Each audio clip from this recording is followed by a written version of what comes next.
Welcome to the Knowledge Well. I'm Julia from the FullWell team, and I'm thrilled to bring you Dr. Brittaney Cook. She's a doctor of chiropractic and has a dual master's degree in science and rehabilitation, as well as nutrition and human performance. Her and her husband are former Nike trainers, and she also happens to double as a pre- and postnatal exercise specialist. And she's a mom of two, so she knows what's up. Today, we're going to chat with her through postpartum fitness, some of your most common questions, and we'll round out the session with a quick circuit that you can incorporate into your day. All right, let's talk postpartum. So you just had a baby and your body just went through this crazy change. Rule number one, postpartum when in regards to fitness, is to take it slow. We want to avoid injuries that can still happen postpartum, such as your diastasis recti or any prolapse. So we focus first on just breathing. So any workout routine that you start postpartum, it should always involve breathing, and then advance a little bit into our core contraction and our bracing. So first and foremost, try to regain that connection that you had to your core before you gave birth. It's also important to talk to your doctor, of course, because we don't want to start into any routine too fast. So try to avoid adding heavy weights right away. Try to avoid any high intensity interval training. It's totally okay to not be able to jump back into your fitness routine that you were doing before you got pregnant and before you gave birth. Remember, giving birth is a gigantic feat. So it's like if you were training for a marathon and then you ran the marathon, the next day you would not start running again. You need time to heal, right? So allow your body to take it slow, focus first on rest, take time to drink water, and just enjoy every second you can with that new baby, because that's most important. If you decide that you're ready to go back into your routine, wear a bra if you are nursing that is not too tight. We do not want to cause clogged ducts, which could lead to mastitis. So find a good sports bra that's comfortable and supportive, but not too aggressive and too tight. All right, I'm going to tap back in while Brittaney demos her amazing postnatal circuit. This is about 10 minutes of work, and every minute on the minute will work for 45 seconds and take 15 seconds to recover. There's some optional equipment, but mostly we're just looking for body weight. Here's the list of what we're doing in case you're already familiar and want to just get started on your own. And we'll start with a body weight squat. So grab your water and then go ahead and stand, feet about a little bit wider than hips distance apart. And we'll take our arms overhead to achieve a really nice big range of motion. And then we're just gonna squat down as low as we can, as low as feels comfortable so far, while keeping our spine nice and neutral. Let's get started.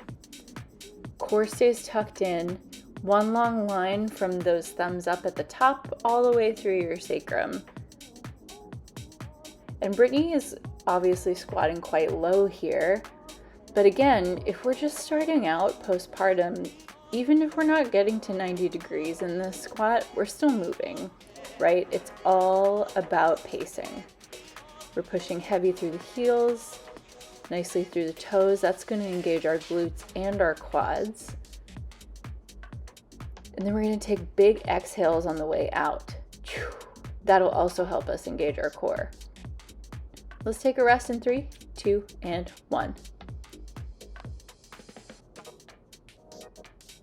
We're going to go for one more round of that before we move on to a core exercise. So we'll throw the work around so we're not getting too fatigued anywhere. Here we go, round 2 of squats. Now in the second round, let's zero in a little bit more on how we're engaging through the legs. Dig your heels into the ground and then send them apart from each other, almost as if you're trying to break the floor apart. You'll feel those outer thighs, your hip abductors, get to work.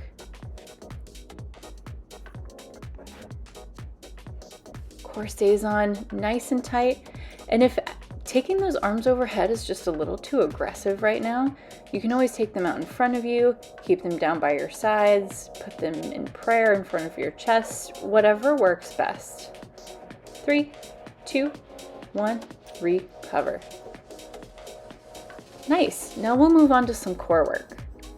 If at any point the core work is a little too intense, we've got some modifications. Remember, the whole goal is to take it slow. Go ahead and lie down on your back. Arms will come up over your shoulders, knees will come up over hips, heels come up in line with the knees at 90 degrees. This is called a dead bug, and you're going to work to press your navel down toward the floor and wrap your hip bones up toward your rib cage. Let's try it. Now, if the dead bug position is working for you, you can start to alternate a dropping of the legs. Notice that the space between Brittany's heel and her glutes is remaining like a 90-degree angle, right? She's not just dropping her heel to her glute and doing like can-can kicks, because that's not going to engage her core. In fact, that's going to strain her hamstrings. So keep that 90-degree angle, and even if you're not getting all the way to the floor with your heel, if it's just a little too much, just take tiny little movements. Don't worry about it. And every time you pull back up, you're exhaling. Go ahead and take a little break. Feels good to be on your back again, doesn't it? After so much time on your side. Let's try this again. 3, 2, and 1. Arms come back up over the shoulders. We're re-engaging, wrapping our hip bones up toward the rib cage, sending your spine way down into the floor. My favorite cue for this position is to think of your spine as if it were a string of pearls, and every single pearl needs to touch the floor, right? It's as glamorous as it is functional. And if at any point you're taking these alternating heel drops and you decide, nah, it's not right for me, you just hold this dead bug, it's fine. Your neck is relaxed, your shoulders are relaxed. All this work stays in your core. Big exhale, give me 4, 3, 2, and 1. Nice work. Let's move on. Again, we're gonna throw the work around. Grab some water if you need it. Here we go. Now we're going to find the same position but on our hands and knees. This is called a quadruped position, and again, we've got that idea of the string of pearls being nice and long. We've got a neutral spine. You're pulling your navel up toward the ceiling. Go ahead and start by taking your right hand down to the floor and pulling your left elbow back towards your rib cage. Now, Brittany's using a band for some extra resistance, but you get plenty of work just doing this body weight. We're working through the medial deltoid, that's the top meaty part of your shoulder. If you've got a band, you're pulling down through the lats. Notice that shoulders and hips are both squared down toward the floor, so she's not sitting into one side of her body. That's her core activating and keeping things nice and balanced out. 3, 2, and 1. Recover. And we'll just take it to the other side.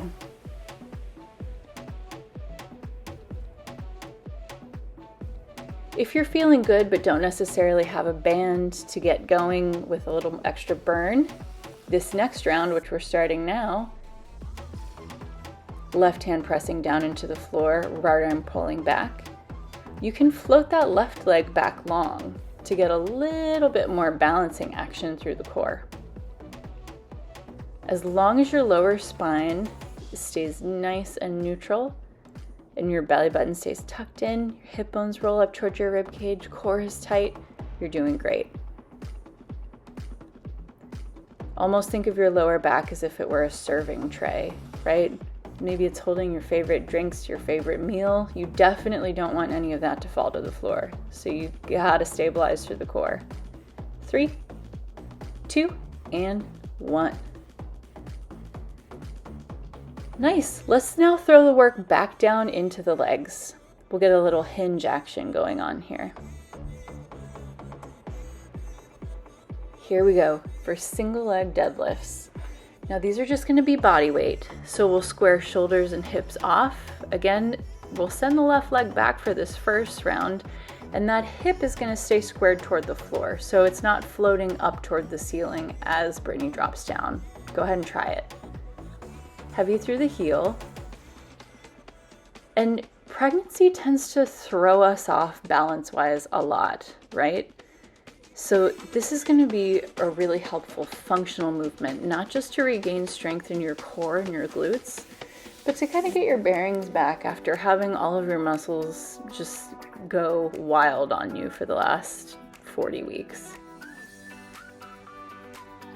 Nice. Brittany did a great correction there. Her left hip popped up, but she dropped it back down toward the floor. Excellent. And we'll recover in 3, 2, and 1. Now let's move to the other side and be really conscious of all of these unilateral exercises if one side seems a little more stable than the other or vice versa. Here we go. So this time our left heel is rooted down into the floor. We're squaring our right hip down toward that turf. If you wanted to take this a step further, like the bodyweight squat that we did at the very top of the circuit, you could take your arms up overhead, take them out to your sides, anything to just create a little bit more of a challenge in terms of balance. Oop, there we go again. That right hip snuck up, but she squared it back down. Nice.